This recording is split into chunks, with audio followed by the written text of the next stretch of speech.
Assalamualaikum warahmatullahi wabarakatuh. Selamat pagi. Bagaimana kabar kalian hari ini? Apa kalian masih semangat untuk belajar pada pagi hari ini? Waalaikumsalam warahmatullahi wabarakatuh. Selamat pagi juga, Mem. Alhamdulillah, kami selalu semangat untuk menerima materi pelajaran dari Mem. Wah, mendengar jawaban kalian, Mem jadi semakin semangat untuk menyampaikan materi pada pagi hari ini. Baiklah, sebelum Mem melanjutkan materi selanjutnya, Mem ingin bertanya kepada kalian. Apa kalian masih ingat kemarin kita membahas tentang apa saja? Saya masih ingat, Mem. Kemarin kita membahas tentang bahan dan alat dalam berkarya seni patung. Bahan yang bisa kita gunakan untuk membuat patung adalah bahan lunak. Bahan lunak contohnya tanah liat, lilin, sabun, plastisin, dan lain-lain. Kedua, kita juga bisa menggunakan bahan sedang. Bahan sedang artinya tidak lunak dan tidak keras.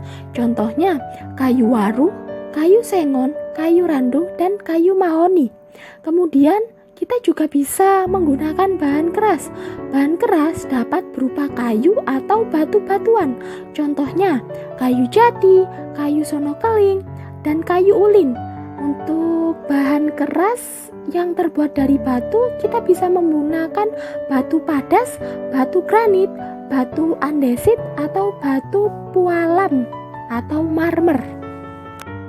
Kita juga bisa menggunakan bahan cor atau cetak, tapi bahan ini harus diproses terlebih dahulu, dan bahan dasarnya bisa berupa semen, pasir, gips, logam, timah, perak, emas, dan juga beberapa bahan kimia seperti fiber atau resin.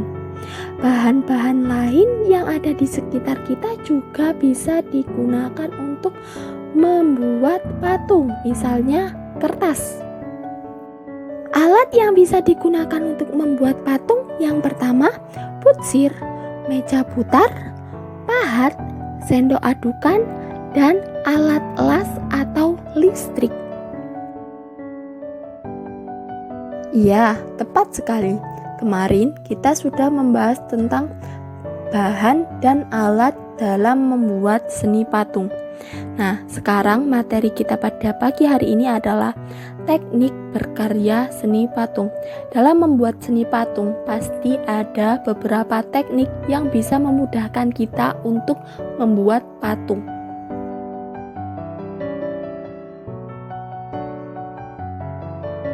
Dalam berkarya seni, proses pembuatannya itu disebut dengan teknik. Nah, dalam berkarya seni patung ada beberapa teknik yang bisa kalian gunakan. Antara lain, yang pertama adalah teknik pahat. Teknik pahat yaitu mengurangi bahan menggunakan alat pahat. Misalnya, membuat patung dan relief dengan bahan dasar kayu dan batu. Alat yang digunakan adalah pahat dan palu. Tentu untuk teknik pahat bagi kita sudah tidak asing lagi, karena di Indonesia banyak sekali seorang seniman yang menggunakan teknik pahat sebagai cara untuk membuat patung karya mereka. Teknik dalam membuat patung yang kedua adalah teknik putsir, yaitu membentuk benda dengan mengurangi dan menambah bahan.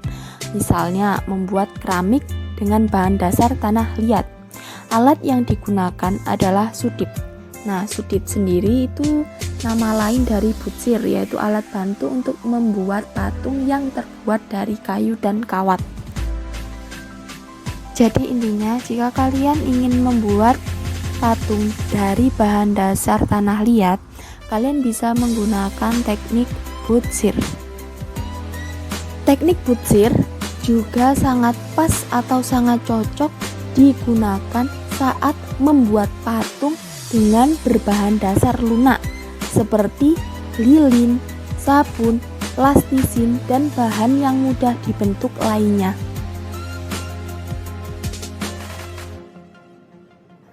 Teknik yang bisa kita gunakan untuk membuat patung yang ketiga adalah teknik cor. Teknik cor yaitu membuat karya seni dengan membuat alat cetakan. Kemudian dituangkan adonannya berupa semen, gips, dan sebagainya sehingga menghasilkan bentuk yang diinginkan. Alat yang digunakan adalah cetakan. Perlu kalian ketahui, kalian boleh menggunakan teknik ini apabila media yang kalian gunakan bersifat cairan atau cair. Sebelum mengecor, kalian harus membuat cetakan terlebih dahulu. Untuk membuat cetakan, kalian harus membuat model patung jadi atau model positif. Setelah itu, kalian membuat cetakan negatif. Bahan yang digunakan untuk membuat patung harus berbeda dengan bahan untuk membuat cetakannya. Contoh, jika bahan yang digunakan untuk membuat patung adalah logam, maka bahan untuk membuat cetakannya adalah gips atau tanah liat. Selain itu, hal yang perlu kalian perhatikan dalam membuat cetakan adalah bagian yang satu dengan bagian yang lain usahakan tidak terkunci.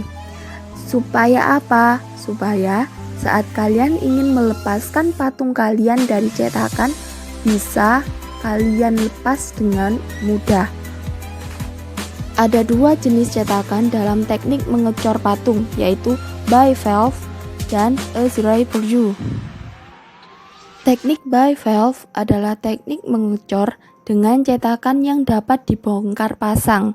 Teknik ini dipakai untuk mendapatkan hasil dalam jumlah banyak dengan model yang sama.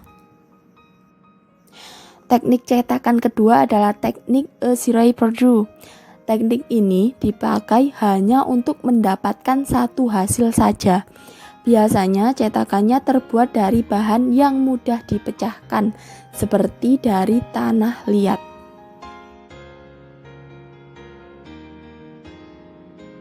Teknik selanjutnya adalah teknik modeling. Teknik modeling adalah teknik membuat suatu bentuk dengan cara memijit, meremas, dan membentuk sesuai bentuk yang diinginkan. Bahan yang dipergunakan dalam pembuatan teknik ini adalah bahan yang bersifat plastis, seperti tanah liat, plastisin, lilin, dan bubur kertas. Kemudian ada teknik assembling. Teknik assembling atau merakit adalah membuat sebuah komposisi atau sambungan dari material seperti besi, logam, tembaga, atau berbagai macam material seperti benda atau found object, kertas, kayu, dan tekstil. Apabila ingin memotong material keras seperti besi, logam, tembaga, bisa menggunakan las listrik. Nah, jika ingin menyambungkan kembali material-material tadi, kalian bisa menggunakan lem untuk membuat karya sesuai dengan bentuk yang kalian inginkan. Misalnya, kalian ingin membuat patung kontemporer dengan bahan dasar logam ataupun besi. Dari materi yang Mem sampaikan kali ini, apakah ada yang ingin kalian tanyakan? Jika ada, silahkan kalian tanyakan di grup. Nanti kita akan bahas bersama-sama. Tugas. Jadi tugas kalian hari ini adalah membuat patung. Untuk bahan dasarnya sendiri, kalian bebas untuk memilih. Kalian boleh memilih bahan dasar tanah liat, lilin, sabun, plastisin, ataupun kayu, batu, dan lain-lain. Pokoknya untuk bahan dasar terserah kalian. Setelah patung kalian selesai dibuat, silahkan buat video yang berisi alasan kenapa kalian memilih bahan tersebut sebagai bahan dasar patung kalian. Kemudian, kalian jelaskan teknik yang kalian gunakan untuk membuat patung kalian itu. Untuk durasi video maksimal 5 menit. Jadi, boleh kurang dari 5 menit, tapi tidak boleh lebih dari 5 menit. Pengiriman video paling lambat pukul 22.00 atau jam 10 malam. Mungkin ini yang bisa Mem sampaikan. Mudah-mudahan apa yang Mem sampaikan pada pagi hari ini bisa bermanfaat bagi kita semua. Amin. Akhiron, wassalamualaikum warahmatullahi wabarakatuh. Waalaikumsalam warahmatullahi wabarakatuh. Terima kasih, Mem.